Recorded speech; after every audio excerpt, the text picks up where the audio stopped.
What is K-pop? K-pop is short for Korean pop. The K-pop music industry originated in South Korea and consists of various music genres, such as pop, hip-hop, R&B, ballads, and more. K-pop artists, commonly called idols, undergo rigorous training in singing, dancing, language, and sometimes acting before making their debut as a group. The history of K-pop. Korean pop and idol culture may seem like a recent emergence, but it's nothing new. The genre started with the Kim sisters in the 1950s. The Kim sisters were a Korean-born pop music trio who spoke no English but achieved fame in the US by performing soulful renditions of American pop songs completely phonetically. The Kim sisters were the first Korean singers to have a song appear on the Billboard chart, and because of their strides, they are considered the first South Korean music group to achieve success in the US. The Kim sisters became icons of Korean culture and laid the groundwork for today's K-pop superstars. The themes and the lyrics range from anti-bullying to social consciousness, as well as love for oneself and others. In 1970, Kim Min-ki wrote the brief but sorrowful song Morning Dew. The song would be the anthem of the youth pro-democracy movement during political strife. Kim Min-ki often used his music as activism and was eventually banned from releasing his albums. So Taiji and Boys is the first band to reassemble K-pop music in the mega fandom we have today. So Taiji revolutionized Korean pop music by merging it with the popular American music. They combined the new music brand with hip-hop choreography, and K-pop was born. So Taiji and Boys were the first ever K-pop group. Nowadays, these generations of K-pop are pretty distinct, though they are still debated as to when and who started each generation. Here's a breakdown of my personal K-pop timeline. Once K-pop was discovered, the first generation of K-pop stars was ushered in.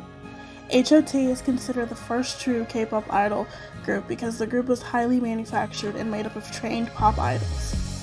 They released the song Candy in 1997, and it would become a bubblegum pop hit in Korea. Other first-generation bands to know about: Sechkis, a boy band who debuted in 1997, SES, a girl group formed in 1997, and Finkel was formed by DSP Media in 1998. G.O.D. for Groove Overdose debuted in 1999, leading into the second generation of K-pop. G.O.D. followed the same blueprint and became one of the most popular boy bands of the early 2000s in South Korea, followed by TVXQ, a pop duo who debuted in 2003, Super Junior from 2005, Big Bang arrived on the scene in 2006, and FT Island in 2007. BTS, EXO, 17, and Blackpink have taken over K-pop in this time frame and even today. To say it bluntly, entertainment in the US is dominated by a white-centric monoculture, with a few notable exceptions like Destiny's Child, Menudo, and New Edition. Most successful and industry-packed groups have been white. The third generation of K-pop was able to crack the American mainstream primarily due to social media. The music industry loves a group of young people who can sing, dance, and appeal to consumers between the ages of 13 and 18. Not only are K-pop idols covering magazines and selling merch, but they are extraordinarily talented, perfectly styled, socially conscious, and capable of generating enormous engagement on social media. This generation includes some of the more well-known K-pop groups like BTS, 17, Blackpink, Twice, EXO, Red Velvet, NCT, and more. Fourth gen is anyone who debuted in 2018 or after, plus the boys because they debuted in December 2017. Multiple fourth gen idols have explicitly said they are fourth gen and reference 2018 as the line. It's a universally acknowledged line in Korea and throughout all fourth gen groups and fandoms. Some fourth gen groups include Stray Kids, TXT, ENHYPEN, Idol, ITZY, ATEEZ, aespa, and more. I do want to mention that a lot of people have expressed that they think that we are currently in the fifth generation of K-pop, starting in 2022, but I do also want to let everyone know that I don't necessarily agree with that. I think that fifth gen would start anywhere between 2026 to 2030, And because most generations of K-pop last between 8 to 10 years, maybe even more, and for 4th gen to have only started in 2018, it wouldn't make sense for 5th gen to start any sooner than 2026. There are several unique terms used in the K-pop fandoms in general. There are also niche terms within specific fandoms, but for now we will go over the general lingo you should familiarize yourself with as a K-pop stan in general. Bias. Your bias is your favorite member or group. For example, my bias in BTS is Jungkook. My bias group in K-pop is BTS. Ultimate bias, or ULT, which is your all-time favorite. For example, my bias in Stray Kids is IN, my bias in ATEEZ is Seonghwa, and my bias in TXT is Subin. But my ultimate bias is Jungkook of BTS. Or, I love NMIXX, Stray Kids, Twice, ATEEZ, Extraordinary Heroes, but my ultimate group in K-pop is BTS. Bias wrecker. A member of a group that is not your favorite, but keeps doing things to make you question whether that is true or not. For example, my bias in BTS is Jungkook, but Jin be looking at me a certain different way, and I be questioning it every single day. Fan chant. Fans chant these in certain parts of songs at K-pop concerts. Could be the group name, the group members' names, lyrics of the song, or all of the above. Aegyo. Aegyo translates to acting cute or cute action, like the cute or childish facial expressions expressed by both male and female idols.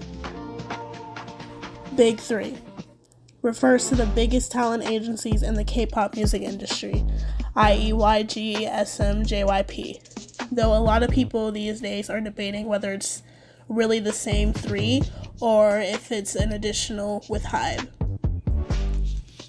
Daesang, the highest award an idol can receive. They're usually in categories such as Album of the Year, Song of the Year, Artist of the Year, etc. Maknae, which is the youngest sibling in Korean. In K-pop, the maknae is often used to refer to the youngest member of a girl group or boy group. A fake maknae is the member who often gets mistaken as the maknae of the group on account of their looks or personality. Daebak, awesome or unbelievable in Korean. Sunbae, used when speaking of a group that predates another. For example, SHINee are the Sunbaes of BTS because they are seniors in music. They debuted before BTS, so they have seniority and are BTS's Sunbaes. Visual. All K-pop idols are attractive, but the word visual often refers to the most attractive member of a group based on Korean beauty standards. Fighting, a term loosely derived from the English word fighting. It's a shout of encouragement, similar to "you got this" or "break a leg." Rookie, just debuted or recently debuted.